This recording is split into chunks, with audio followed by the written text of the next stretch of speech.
సంధ్య థియేటర్లో తొక్కిసలాట కేసులో అల్లు అర్జున్ కు చిక్కడపల్లి పోలీసులు నోటీసులు జారీ చేశారు. ఇవాళ ఉదయం 11 గంటలకు పోలీస్ స్టేషన్లో విచారణకు హాజరు కావాలని ఆదేశించారు. పుష్ప 2 ప్రీమియర్ షో చూసేందుకు ఆయన సంధ్య థియేటర్ వెళ్లినప్పుడు అక్కడ తొక్కిసలాట జరిగింది. ఈ తొక్కిసలాటలో రేవతి అనే మహిళ మృతి చెందింది.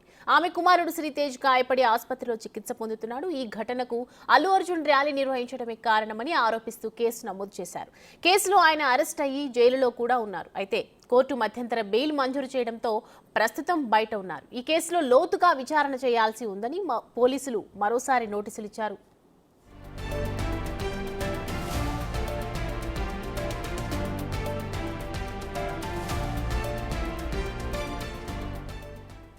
పోలీసులు నోటీసులు అందిన తర్వాత అల్లు అర్జున్తో లీగల్ టీం భేటీ అయ్యింది. పోలీసులు అడగబోయే అవకాశం ఉన్న ప్రశ్నలు, సమాధానం ఇవ్వాల్సిన విషయాలపై చర్చించారు. అయితే విచారణకు హాజరవుతారా లేదా అనే విషయంపై అల్లు అర్జున్ నుంచి ప్రకటన లేదు. దీంతో ఈ విషయంపై ఉత్కంఠ నెలకొంది.